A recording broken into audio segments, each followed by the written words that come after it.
In this video, I'd like to show you how to change the cabin and engine air filters in a Honda Odyssey with the year range between 2011 and 2017. So the first thing to do is locate the hood hatch. Once you pull on it, it should unlock. Once you locate your hood latch, move it to the right and it should allow you to lift up the hood. Lift up the bar to hold it in place and you'll see a hole with an arrow pointed at it. When you press against it, it should lock in place.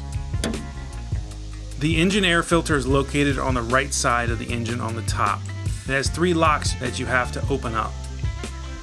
One on the front, one on the right side, and one on the back. All you have to do is press down against the pins and you'll hear a click. Now you can lift up the cover. Pull it to the right and lift it straight up and you should be able to slide out the filter. This is what a dirty filter looks like.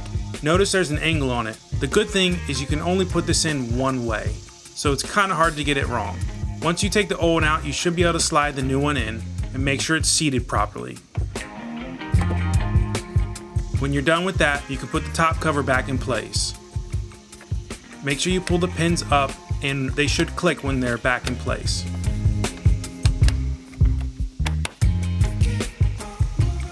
Then hold the top of the hood, pull the stabilizer out, and click it back into place.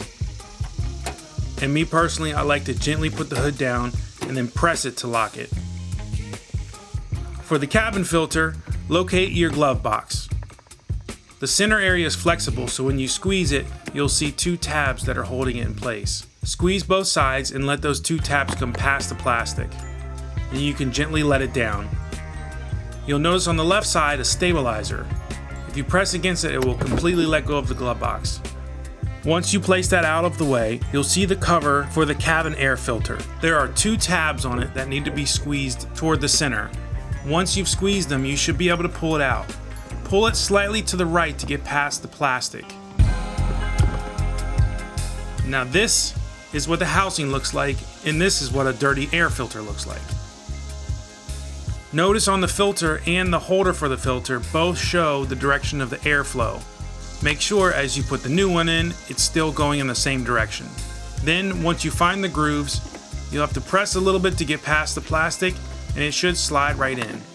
Make sure you push it enough to click it in place and then you're done with that portion. Take your glove box and get it back on the 2 swivel points and then get the stabilizer in place. You're going to want to pull it towards yourself.